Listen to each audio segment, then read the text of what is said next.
Good morning, I'm Nikki Stanzio. And I'm Kristen Van Dyke. And this is New Mexico Style, and it's Tuesday. And we've got a lot of comforting things today. And you know, we talk a lot about working out and doing things to make us feel good in this crazy world.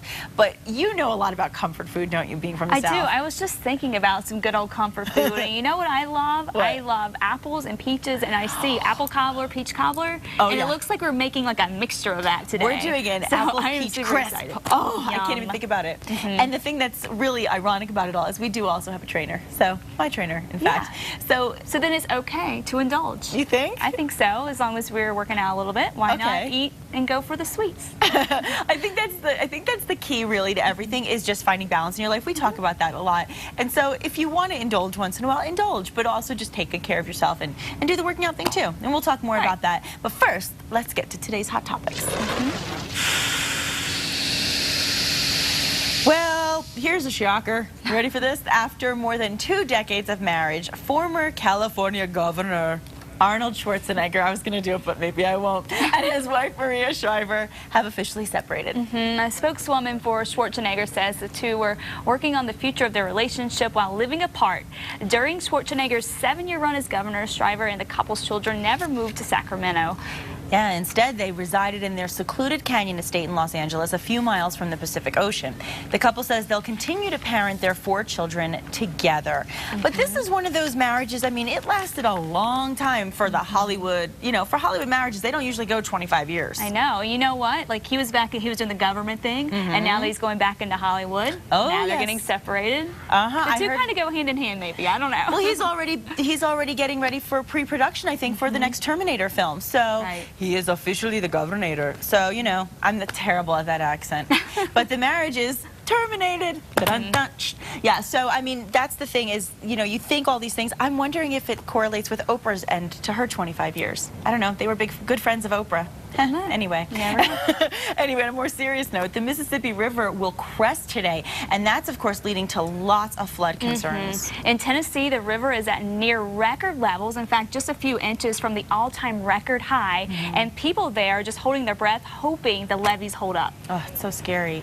The crews are placing sand at the Yazoo, Mississippi Delta levee, and dump trucks are placing it at key locations in an effort to reinforce those areas where floodwater is seeping through. Yazoo County officials say the plan is a last-ditch effort to shore up a 4-mile stretch of embankment. Local officials predict a major catastrophe in the Mississippi Delta if the Yazoo backwater levee does erode.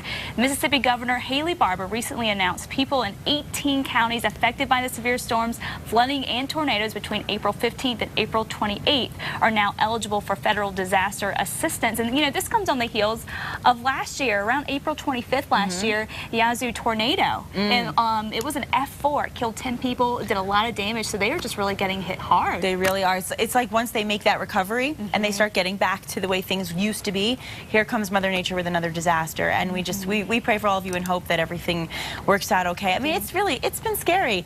And speaking of a scary world, you know, that's why we're talking about comforting ourselves this year, this week, in fact. Some people in Rome, a little on the edge even, waiting for the big one. Rumors are spreading around the Italian capital that a devastating earthquake will hit in the next few days. For months, Italian internet sites, blogs, and social networks have been debating a prediction from a long-dead seismologist. Raphael Bendandy claimed to have forecasted numerous earthquakes and predicted the big one that's going to hit Rome on May 11th. He claimed earthquakes were the result of movements of the planets, the moon, and the sun. I'm a little skeptical about this. I don't know. People still remember the earthquake that hit L'Aquila in 2009, and that killed 300 people. So one seismologist says there's no scientific evidence to back up Bendandy's claim or that he ever made the prophecy in the first place. So yeah, a little skeptic, you know, meteorologist. I did the geoscience thing too. We learned about earthquake seismology, and I don't go with those prophecies. I like to stick to the science thing. So. You do. Well, you're very scientific about it, and I mean, I think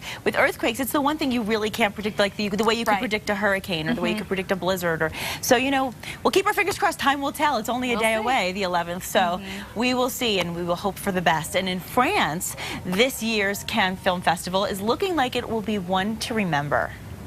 Hollywood heavyweights, including Brad Pitt, Johnny Depp, some of my favorites, Sean Penn, Robert De Niro. They're all in the French Riviera to walk to the famed red carpet. Some of 2011's biggest films are in the line, up from Pitt and Penn's Tree of Life to Depp's latest in the Pirates of the Caribbean franchise. It all kicks off May 11th with the Woody Allen romantic comedy Midnight in Paris. But the big question for the stars is, which film will walk away with the coveted Golden Palm, the festival's top honor? Looks really good this year. There's some really top-notch stars. So we'll see what happens. I love all of those celebrities, so we'll see. We'll keep you posted, of course. Now, here's some bad news, but again, not that much of a shocker. Whitney Houston is in rehab. Oh, Whitney. Whitney. Her rep says the singer has entered an outpatient program for drug and alcohol treatment, and this is not the first time. And she says it's voluntary and part of Houston's long-standing recovery process. The 47-year-old singer has had addiction problems for years and declared herself healthy and clean in '09, but now not so much. No, her overseas tours last year, actually, I don't know if you heard this, she got really bad reviews, and some of the dates were canceled due to illness. Her rep didn't say how long she'll be in rehab or where she's being treated, but we do know, as you said, that this is a voluntary choice. She came out, I mean, she was on Good Morning America, she was on Oprah, she was on all these shows talking about her sobriety and her changes. So it's too bad that she went back downhill again. I hate to see that. When times get tough, sometimes addicts go back to their old ways, so hopefully she can get it straightened out. Yes. Well, here's a newer singer, has some interesting story too. Singer Justin Bieber, he made his acting debut on CSI, and now one of his stars says he's a brat. A brat.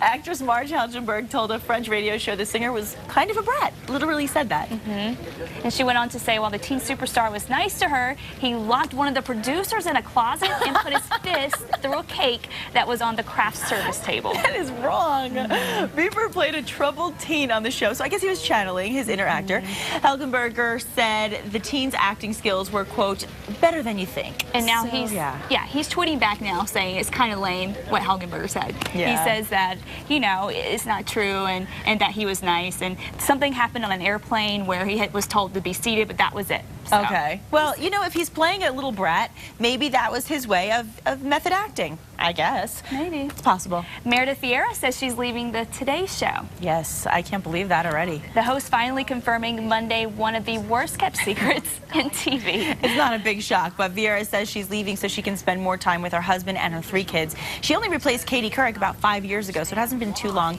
Ann Curry will now replace her as a host, and Vieira says she will leave the show in June.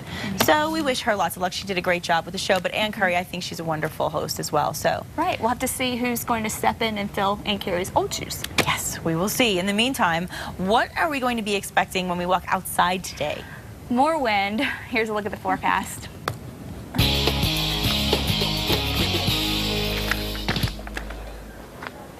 All right, red flag warnings in effect for much of the state. You know, we do have fires burning right now near Cloudcroft and in other places.